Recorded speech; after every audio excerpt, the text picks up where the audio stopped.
चलें जी।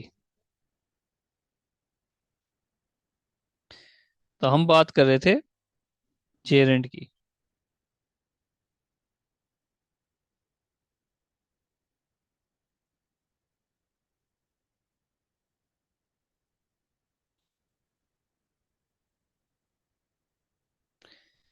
Geraint he is running in the garden. तो जी आप लोगों को एतराज हुआ कि नहीं सर, ये रनिंग भी वर्ब है एक्चुअली, और ही रन्स भी वर्ब है।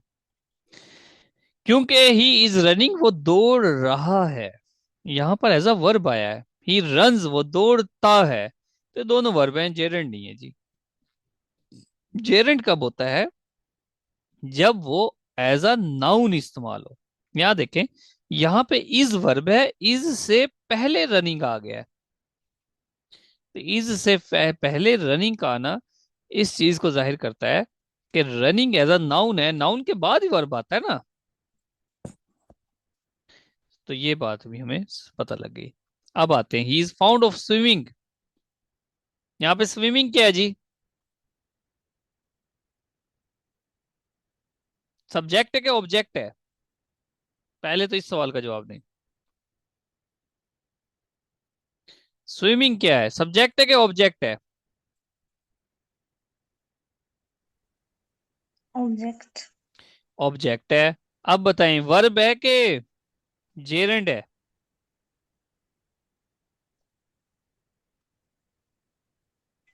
यहां पर आप इसको प्रेजेंट पार्टिसिपल ना सर ये कहो। वर्ब वर्ब है सर ये। वर्ब है। अगर ये वर्ब है तो फाउंड ऑफ क्या है?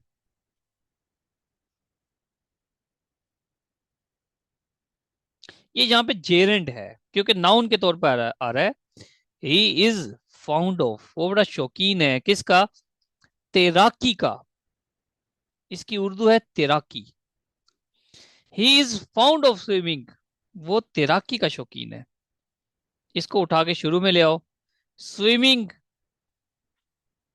Is good for health. तो भी क्या बन जाएगा? जेरेंड बन जाएगा। जेरेंड ही है, अभी भी जेरेंड है। सब्जेक्ट के तौर पे भी आ सकता है, ऑब्जेक्ट के तौर पे भी आ सकता है। याद रखें रूल, जो चीज भी सब्जेक्ट के तौर पे आ सकती है वो ऑब्जेक्ट के तौर पे भी आ सकती है। साफ सा रूल है।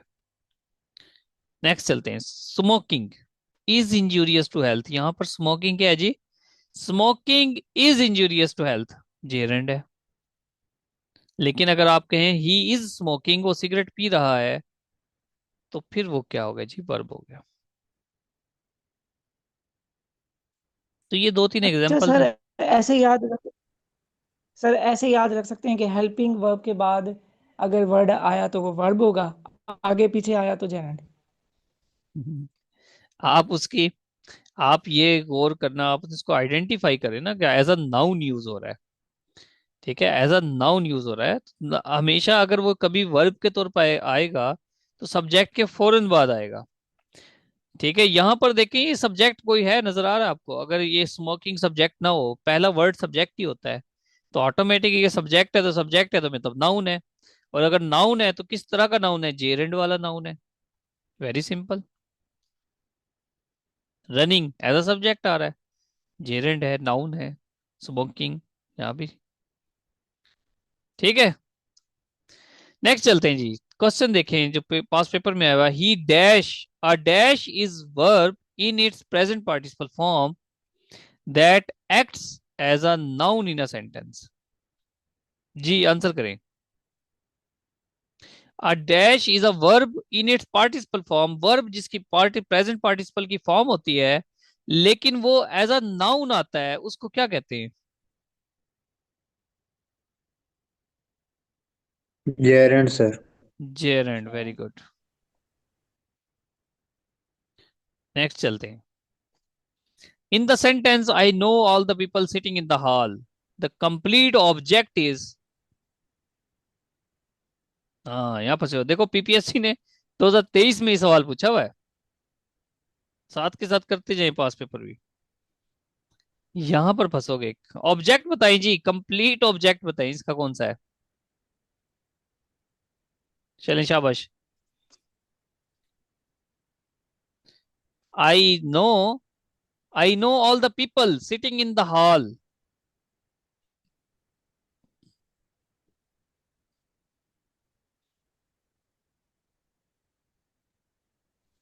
बताएं Sitting जी। in the hall. Objective.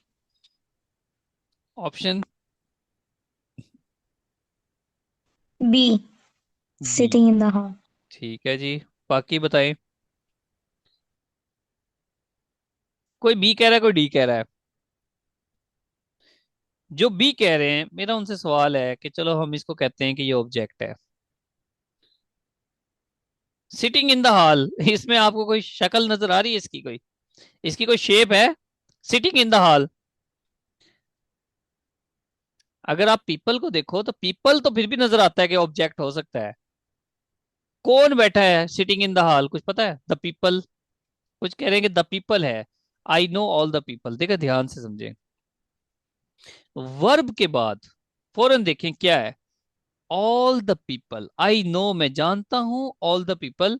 इसका मतलब ये ऑब्जेक्ट, सब ऑब्जेक्ट क्या हो गया कि ऑब्जेक्ट असल में पीपल है। ध्यान से समझे, ध्यान से पूरी। ऑब्जेक्ट इसका क्या है? पीपल। मैं जानता हूं लोगों को, लेकिन कौन से लोग हैं भाई? तमाम लोगों को मैं जानता हूं, इसका मतलब ऑल द पीपल ऑब्जेक्ट हो गया। लेकिन आगे बात देखें, ये फ्रेज है सिटिंग इन द हॉल। तो ये सिटिंग इन द हॉल कौन है? ये लोग ही तो हैं जो सिटिंग इन द हॉल है। तो all the people sitting in the hall, हर वो बंदा जो हॉल में बैठा है मैं उसको जानता हूं। तो ये कंप्लीट ऑब्जेक्ट हो गया, क्योंकि सिटिंग इन द हॉल ये नो के साथ नहीं जुड़ा हुआ, ये पीपल के साथ जुड़ा हुआ है। जब पीपल को एक्सप्लेन कर रहा है, जब वो पीपल को एक्सप्लेन कर रहा है, तो इसका मतलब ये ऑब्जेक्ट का हिस्सा ही हो गया ना। तो आई know all the people sitting in the hall, ये सारे का सारा ऑब्जेक्ट है। All the people sitting in the hall. ठीक है। अब अगर आपसे पूछ ले कंप्लीट सब्जेक्ट क्या, याद रखना, जो चीज सब्जेक्ट हो सकती है वो ऑब्जेक्ट भी हो सकती है, जो ऑब्जेक्ट है वो सब्जेक्ट भी हो सकती है। इसको ऑब्जेक्ट सब्जेक्ट बना दो। All the people sitting in the hall is known by me. Is known by me, ये वर्ब हो गया। वर्ब से पहले जो कुछ भी है वो सब्जेक्ट है। जी, कोई बात समझ आई है?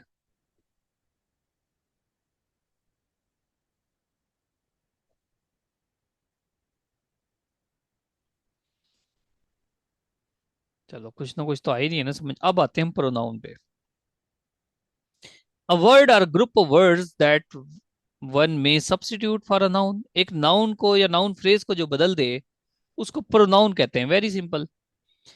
Pronoun which one is not an open class part of speech. 2023 में ये सवाल आया था, पीपीएससी ने पूछा कि open class part of speech कौन सा नहीं है? प्रोनाउन नहीं है। अब इसको समझ लें कि open class part of speech क्या होता है। ओपन क्लास का मतलब होता है दुनिया में नाउन का देखें इजाफा हो रहा है। कंप्यूटर आज से 60-70 साल पहले नहीं था, आज है। हर चीज बदल रही है। इंग्लिश जुबान में वर्ब भी ऐड हो रहे हैं, एडजेक्टिव भी ऐड हो रही है, लेकिन प्रोनाउन ऐड नहीं हो रहा। He, she, it, I, we, they, you, बस यही। इसके अलावा थोड़े बहुत हो रहे हैं, ये सारे प्रोनाउन है।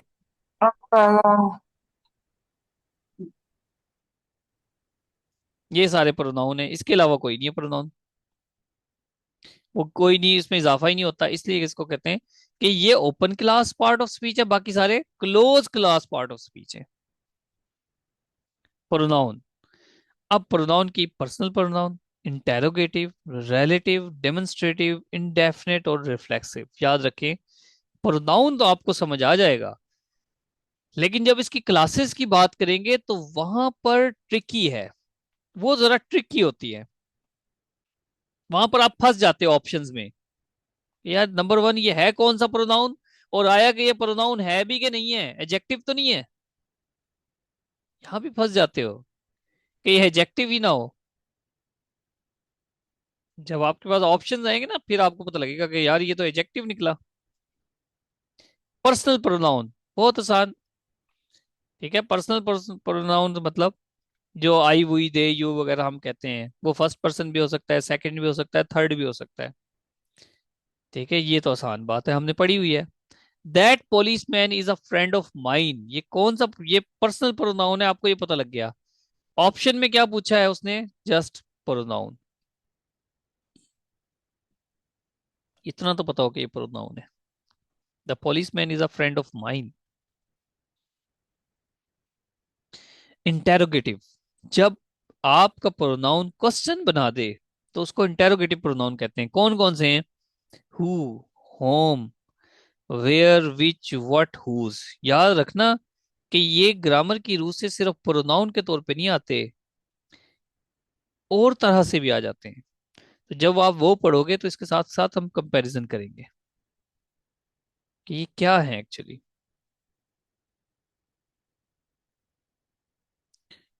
ये अस्मा, आपने क्या पूछा था दोबारा बता दें, मैंने अभी चैट देखी है।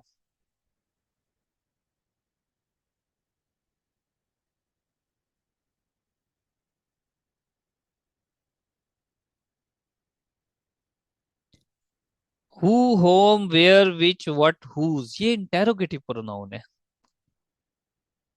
अब ये किस तरह से प्रोनाउन बनेंगे? ये तो हमें पता लग गया कि ये सब्जेक्ट के तौर पे आएगा, प्रोनाउन है ना, तो सब्जेक्ट के तौर पे आएगा। ओपन क्लास का मतलब होता है कि उसमें वर्ड ऐड होते रहते हैं। ठीक है, ओपन क्लास है क्योंकि दुनिया में नई रिसर्चेज हो रही हैं, नई चीजें पैदा हो रही हैं, जुबान में चेंजेस भी आती हैं, तो वर्ड ऐड हो जाते हैं। एडजेक्टिव्स भी ऐड होते हैं, वर्ब भी ऐड हो रहे हैं, नाउन भी ऐड हो रहे हैं, प्रोनाउन नहीं हो रहे, ऐड हो रहे हैं। इसको इसलिए ओपन और close class of interrogative. Which is heavier, who is he, देखो प्रोनाउन है। अब है तो वो प्रोनाउन, लेकिन उसने सवाल भी बना दिया है, इसलिए वो इंटेरोगेटिव है। विच इज हैवियर, इन दोनों में से कौन सी चीज, इन दोनों को तो मैंने अपनी तरफ से कह दिया ना। विच इज हैवियर, कौन सी चीज ज्यादा भारी है, कौन सी चीज। विच एज अ सब्जेक्ट आ रहा है, जब वो सब्जेक्ट आ रहा है तो मतलब प्रोनाउन है। हु इज ही, वो कौन है, हु इज ही यहां पर ऑब्जेक्ट है, और हु जो है सब्जेक्ट है। ठीक है, इसलिए वो इंटेरोगेटिव प्रोनाउन बन गया। I can't find my glasses, where are they, तो यहां प्रोनाउन क्या है? Where. I can not find my glasses, where are they, interrogative pronoun. Next देखें, रिलेटिव प्रोनाउन। रिलेटिव प्रोनाउन वो होता है जो दो सेंटेंसेस को आपस में जोड़ देता है। अब पीछे हमने इसको इंटेरोगेटिव पढ़ा था, हु को भी, होम को भी, हुज को भी। ठीक है, इनको हमने रिलेटिव पीछे क्या पढ़ा था? इंटेरोगेटिव। याद रखें, यहां पर कंपैरिजन बड़ा जरूरी है, और ये प्रैक्टिस से आता है। जब वो क्वेश्चन बना रहा हो तो इंटेरोगेटिव प्रोनाउन, जब वो दो सेंटेंसेस को आपस में जोड़ रहा हो तो वो रिलेटिव प्रोनाउन कहलाता है। Who, whom, whose, which, that, what, when and where, दो सेंटेंसेस को अगर आपस में जोड़ दें तो रिलेटिव प्रोनाउन है। दो सेंटेंसेस को आपस में जोड़ दें तो रिलेटिव प्रोनाउन है। किस तरह? आई मेट हामिद, मैं हामिद से मिला। Who had just return from America, इसमें एक क्लॉज कौन सी है? I met Hamid. दूसरी कौन सी है? Who had just return from America. दो क्लॉजेस जुड़ गई, इनको सेपरेट करोगे तो दो सेंटेंसेस बन जाएंगे। अब ये एक ही सेंटेंस बन गया है, दो सेंटेंस जो अलग अलग थे वो मर्ज हो गए हैं। और किसकी मदद से हो गए हैं? पर इस प्रोनाउन की वजह से हो गए हैं। इसको प्रोनाउन को हम रिलेटिव प्रोनाउन कहते हैं। समझ आई कि ऊपर से गई?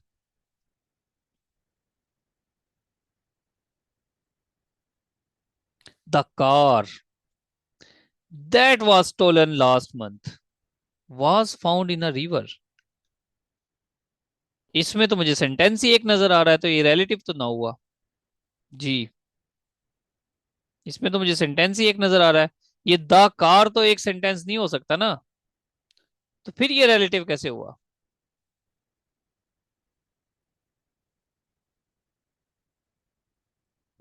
जी, फिर ये रिलेटिव कैसे हुआ? सोचें जल्दी, सोच के मुझे बताएं।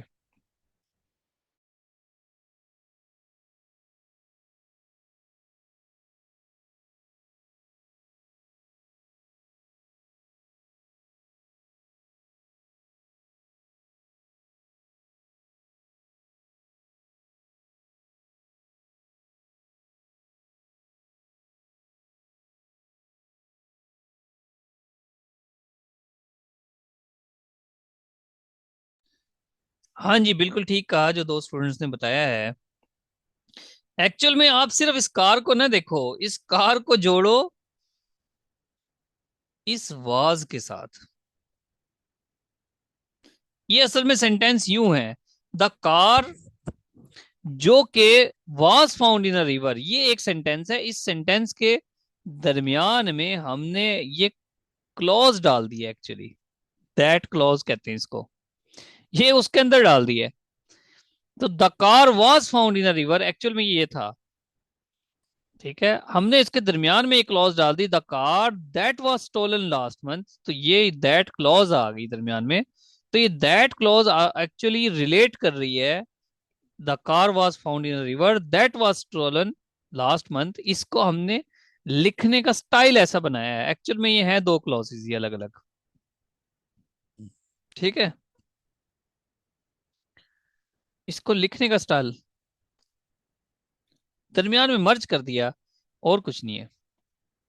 The house where you live is very large, the house where you live is very large.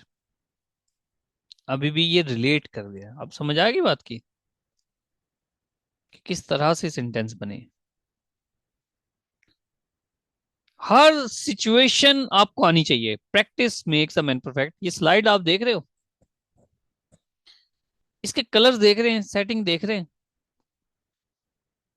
इसको पहले MS वर्ड पे टाइप किया गया, उसके बाद सेंट यहां पर पेस्ट किया गया। जब इस पे पेस्ट करते हैं तो सारे कलर वगैरह खत्म हो जाते हैं। फिर इनको अलग अलग एक एक सेंटेंस को ब्रॉडर करके स्लाइड पे ऐड किया गया, अलग अलग कलर किए, अलग अलग एग्जाम्पल्स पुट की। ये छोटी छोटी स्लाइड्स पहले बनाई गई थी, मैंने खुद बनाई है, और इनको कई कई घंटे लगे हैं। अभी आपके सामने कितनी क्लियर आ रही हैं। हर सिचुएशन जो पॉसिबल है पेपर में पूछी जा सकती है, वो इसमें ऐड की गई है। और आप इन स्लाइड्स को देखो, आपको इसमें बोरियत फील नहीं होगी। क्यों बता रहा हूं, ताकि आप अपना रजिस्टर भी ऐसा बनाओ, उसमें कलर होने चाहिए, उसमें आपकी क्रिएटिविटी होनी चाहिए। अगर कॉम्पिटेटिव एग्जाम से जान छुड़वाओगे, भागोगे, फिर वो आपके हाथ नहीं आने के। आपने तसल्ली से काम करना है, लेकिन अच्छा काम करना है। जितना आपको ये पता होगा भाई मेरी इंग्लिश, अब इंग्लिश 20-20 नंबर की आने लगी है, आपको ये कॉन्फिडेंस होना चाहिए कि इंग्लिश से रिलेटेड मेरा गलत नहीं हो सकता। इतना कॉन्फिडेंस होना चाहिए। 10 सब्जेक्ट हम करवाते हैं, आप एक एक सब्जेक्ट को बेहतरीन तरीके से करते चले जाओ। आपको ये तो पता हो कि हाँ भाई, मतलब जो हम करवाएं वो तो आप सेशन के दौरान ही कर लोगे। उसके बाद अपने सब्जेक्ट को एक्सटेंड करें कि एटलीस्ट 4-5 सब्जेक्ट इतने ज्यादा वसी हो जाएं कि कहीं से भी कोई क्वेश्चन आ जाए, उसमें कुछ क्वेश्चन ऐसे जरूर आपको आते हो कि जो आप ही को आते हैं और किसी को ना आते हैं। फिर आप सक्सेसफुल होंगे, अदरवाइज ऐसे नहीं। आइडेंटिफाई जी, who as which part of speech. हाँ भाई, who as a which part of speech, ये PPSC के पास पेपर का क्वेश्चन है। हु क्या है,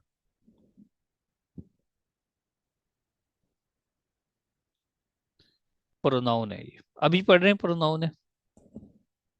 कौन सा प्रोनाउन है, ये मुझे बताएं आप। हु कौन सा प्रोनाउन है। PPSC ने तो इस लेवल पे पूछ लिया कि प्रोनाउन, ये तो पता लग गया आपको। लेकिन अगर कल को वो पूछेगा ना, कल सवाल आएगा तो वो पूछेगा ये कौन सा प्रोनाउन है। इमरान कह रहे हैं जी इंटेरोगेटिव है, ये रिलेटिव भी तो हो सकता है ना।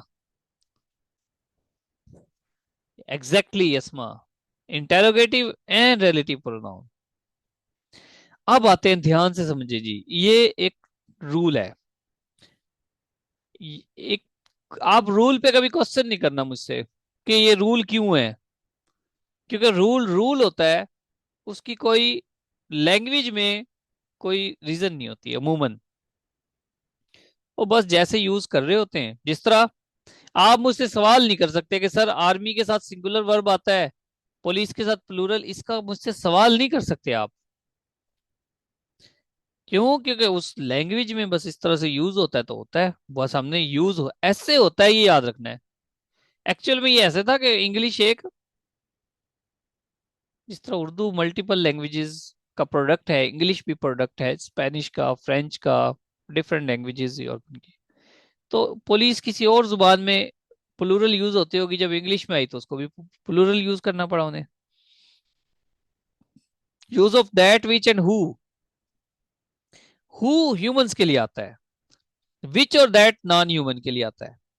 विच और दैट, विच कहाँ इस्तेमाल होता है, दैट कहाँ इस्तेमाल होता है, ये आज आपको रूल बता देता हूं। हु हमेशा ह्यूमंस के लिए आता है, ये याद रखना। विच और दैट क्या फर्क है? अगर दा के साथ आए, डिफाइनिंग आर्टिकल के साथ आए, सेंटेंस डिफाइनिंग आर्टिकल से बना हो तो आप दैट लगाओ, और अगर नॉन डिफाइनिंग आर्टिकल के साथ अगर लिखना हो तो फिर विच लगाते हैं। विच आता है नॉन डिफाइनिंग आर्टिकल के साथ और दैट आता है डिफाइनिंग आर्टिकल के साथ। एग्जाम्पल, जब आप कहते हैं an egg, she, an egg which she dropped was broken, क्योंकि यहां पर एन आ गया, एक अंडा जो कि उसने गिरा दिया था, दोनों का मतलब है जो के, तो फिर आप क्या लगाओगे? विच। लेकिन अगर आप कहोगे वो अंडा जो कि गिरा दिया था, the egg that she drop, जो कि उसने गिरा दिया था, वाज ब्रोकन, दोनों के मीनिंग्स में कोई फर्क नहीं है, दोनों का मीनिंग सेम है। लेकिन आपने कहना है कि जनाब जब ए और एन आ जाए तो विच लगाओ, दा आ जाए तो दैट लगाओ। दा में भी टी आता है और दैट में भी टी आता है शुरू में। ये रूल याद रख लेना। डिफाइनिंग मीन, वैसे तो आर्टिकल को हम आगे पढ़ेंगे, डिफाइनिंग का मतलब होता है कि भाई इसने, ये जो हम दा लगाते हैं ना, इसका मतलब ये होता है कि इसको पहले कहीं ना कहीं कोई अभी बात हो चुकी है हमारे पैराग्राफ में, उसकी बात कर रहे हैं। दा का मतलब होता है वो जिसकी अभी बात की है, इसलिए ये डिफाइनिंग है, यानी कि ये ऑटोमेटिक ये मीनिंग डिफाइन कर रहा है एक्चुअली। और ए और एन जनरल यूज होते हैं, ए और एन वो जनरल यूज होते हैं, इसलिए नॉन डिफाइनिंग है। ठीक है, तो ये बड़ा रूल है, बहुत कम स्टूडेंट्स को पता होता है, बहुत कम। जब कोई चीज ऐसी हो ना जो कम स्टूडेंट्स को पता हो, तो उसको पकड़ लो, फिर उसको पकड़ लो आप, क्योंकि वो आपको वो स्कोर दे देगी, वो पॉइंट आपको दे देगी जो और स्टूडेंट्स फेल हो रहे हैं जिस पॉइंट पे, वहीं पर आपका मेरिट बनेगा। डेमोन्स्ट्रेटिव प्रोनाउन, डेमोन्स्ट्रेटिव प्रोनाउन ध्यान से समझ लेना, ये एडजेक्टिव में भी आता है। दिस दैट दीज दोज, ये ना सिर्फ प्रोनाउन है बल्कि एडजेक्टिव भी है। मजे की बात है, डेमोन्स्ट्रेटिव प्रोनाउन, ये अब प्रोनाउन, कब ये एडजेक्टिव है कब ये प्रोनाउन है, वहां पर पता लगेगा आपका। जब वो पूछ लेगा प्रोनाउन है कि एडजेक्टिव है, वहां पे फंस जाओगे। तो जब हम एडजेक्टिव पढ़ेंगे तो इनको जरा सा अभी भी कंपेयर करेंगे इसको। पॉइंट आउट दिस ऑब्जेक्ट, जो किसी तरफ पॉइंट आउट करते हैं, प्रोनाउन का तो समझ आ गया, this is my car, this is my car, this जो है वो कार को डेमोन्स्ट्रेट कर रहा है, निशानदेही कर रहा है। दोज आर माई गेम्स, अब ये प्रोनाउन की शर्त क्या होती है कि उसके फौरन बाद वर्ब आता है, जिस तरह इसमें इज आया हुआ है, आर आया हुआ है, ये वर्ब है। दोज आर माई गेम्स, क्यों? क्योंकि सब्जेक्ट है ना, प्रोनाउन एक सब्जेक्ट के तौर पे ही आएगा ना, या ऑब्जेक्ट के तौर पे आएगा। तो this is my car, those are my games, both computers are good but this is better than that, यहां पर ये ऑब्जेक्ट है, ये प्रोनाउन ही है, डेमोन्स्ट्रेटिव प्रोनाउन है दिस, दोज, क्योंकि इसके फौरन बाद वर्ब आ रहा है। अब एक चीज देखें ध्यान से, दिस कार इज माइन, ये प्रोनाउन है। दोज गेम्स आर डिफिकल्ट, ये दोज प्रोनाउन है, यस या no?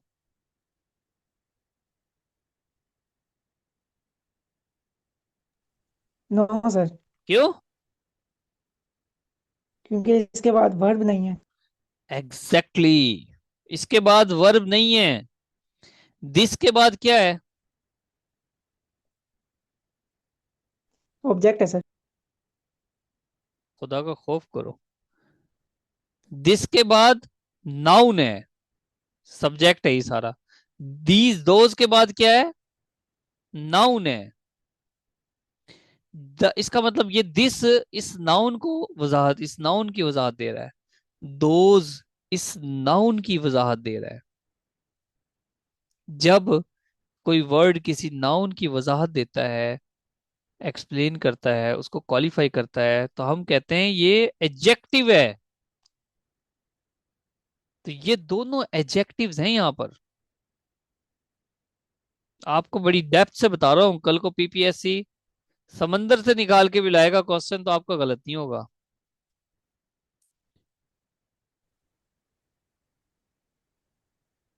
This car is mine, those games are difficult, this is my car. Comparison कर लो जी, कब प्रोनाउन बन रहा है, कब एडजेक्टिव बन रहा है। कंपैरिजन कर लो। कल को एडजेक्टिव पढ़ेंगे तब भी ये चीजें पढ़ेंगे। इनडेफिनेट खत्म करते हैं जी अपने लेक्चर, थक गए होंगे आप लोग भी। विच रेफर इन अ वे, जिसका पता नहीं लगता। इनडेफिनेट कोई डिफाइनिंग नहीं है। वन मतलब पता नहीं, जनरल बात करते हैं। No one, none, anybody, someone, everybody, everyone, others, some, either, neither. Indefinite pronoun है ये इनडेफिनेट प्रोनाउन है। कैसे? एग्जाम्पल देखिए, इनडेफिनेट का मतलब किसी डिफाइन नहीं है। जैसे टू का मतलब पता होता है दो है, सम में कितने हैं कुछ पता नहीं है। No one has ever done this before, किसी ने भी आज तक ये नहीं किया। No one has ever done this before, किसी ने भी आज तक ये नहीं किया है। No one has ever done this before, कोई पता ही नहीं है। तो ये नो वन प्रोनाउन है भाई। अब मजे की बात यह है, जो आपने रूल याद रखना है, इनडेफिनेट प्रोनाउन के साथ सिंगुलर वर्ब आता है, याद रख ले।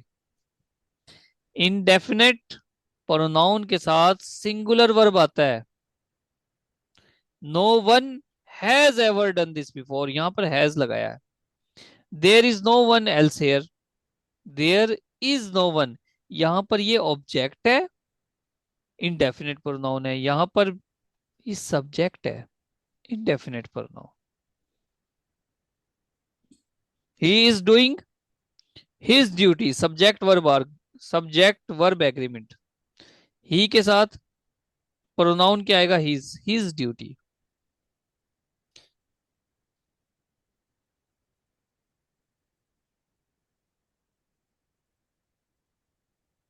यहां पर जो हिज है वो क्या है जी? ग्रामर की रूप से हिज क्या है?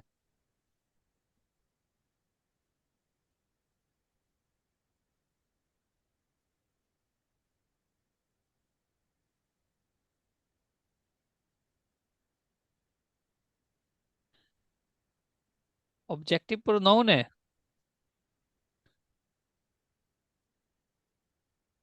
गलत, ये एडजेक्टिव है। क्यों? क्योंकि ये इस ड्यूटी को एक्सप्लेन कर रहा है। हिज ड्यूटी, उसकी ड्यूटी। जब कोई नाउन या प्रोनाउन किसी नाउन की वजाहत करने लगता है तो उसको हम नाउन प्रोनाउन नहीं कहते, उसको हम एडजेक्टिव कहते हैं। ये हिज आया ही की वजह से है, नो डाउट, लेकिन ये जुड़ा हुआ किसके साथ है? ड्यूटी के साथ। जो नाचा ये इसकी ड्यूटी को एक्सप्लेन कर रहा है, तो ये एडजेक्टिव बन गया है। दे को देर में कन्वर्ट करते हैं, शी को हर में, ये एक अलग बात है। ही को हिज में करते हैं, ये याद रखना आप, पीछे यही तो बात हुई थी। Everyone out to focus his, everyone के साथ क्या आता है? His. Every man and every women, याद रखना, दो वर्ड आ गए एंड के साथ मिला के, लेकिन इस एवरी की वजह से वर्ब क्या आएगा? सिंगुलर। वर्ब क्या आएगा? Singular. Every man and women wears new clothes on Eid। याद रहेगा कि भूल जाएगा? एवरी क्या है? इंडेफिनिट, इनडेफिनिट प्रोनाउन है।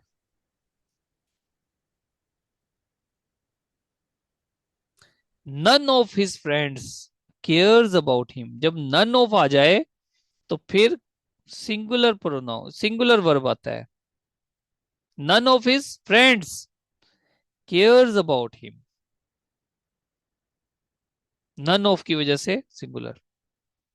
नन ऑफ द 10 गर्ल्स, जब आपने वजाहत दे दी कि वो गर्ल्स कितनी है 10, तो फिर वाज भी आ सकता है, सिंगुलर भी आ सकता है, प्लूरल भी आ सकता है।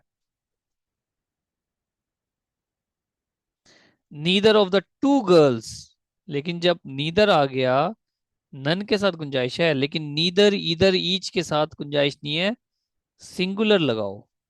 नीदर ऑफ द 2 गर्ल्स, याद रखना, जो नाउन है ना वो प्लूरल आ रहा है, वर्ब सिंगुलर आ रहा है। गर्ल्स, फ्रेंड्स, ठीक है, इनके साथ, इन एक्सप्रेशन के साथ नाउन प्लूरल आता है, जबकि वर्ब सिंगुलर आता है। याद रहेगा? जब वन लगाना हो, one must not waste one's time. Everyone के साथ हिज का इस्तेमाल, वन के साथ वंस मोस्ट, मोस्ट रिपीटेड है जी। जो पूछता है अक्सर ही वन के साथ पूछ लेता है। समझ नहीं आई?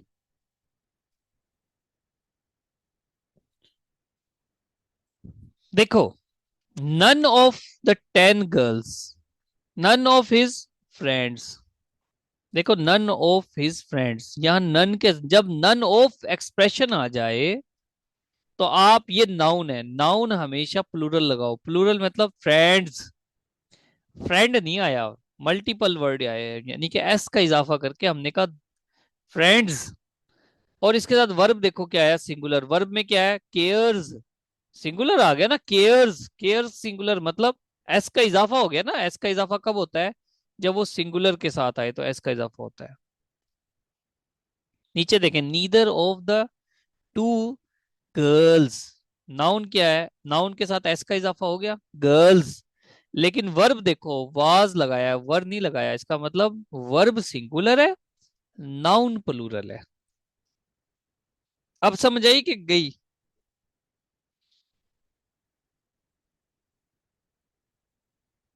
Neither of the boys is coming, very good. Neither of the boys is coming, very good, शाबाश। सर नन ऑफ 10 गर्ल्स के साथ क्या आएगा, वास या वर? दोनों आ सकते हैं, दोनों आ सकते हैं, यहां पर ऑप्शन है आपके पास, लेकिन आप वाज ही लगा दो।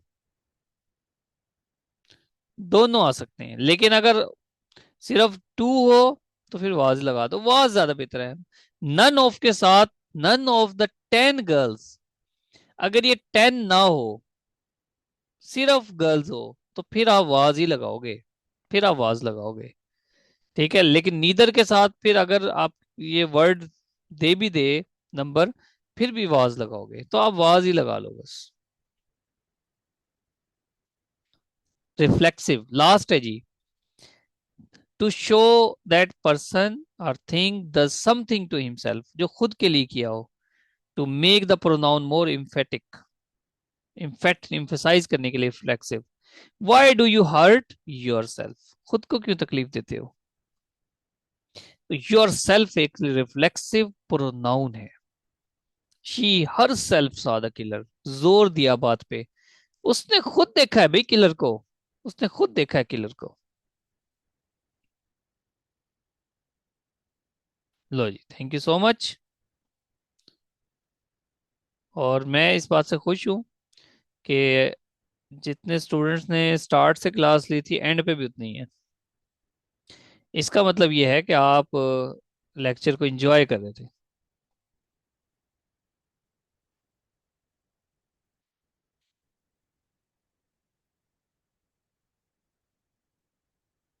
हाँ जी, नीदर भी इंडेफिनेट है।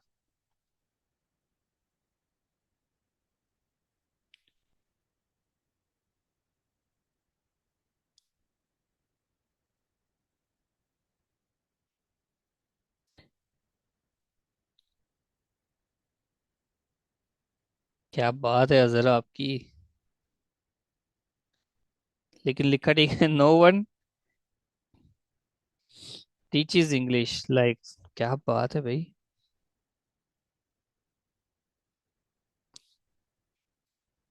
आप तैयार भी अच्छा करो ना। हाँ जी, क्लास की रिकॉर्डिंग मिल जाएगी।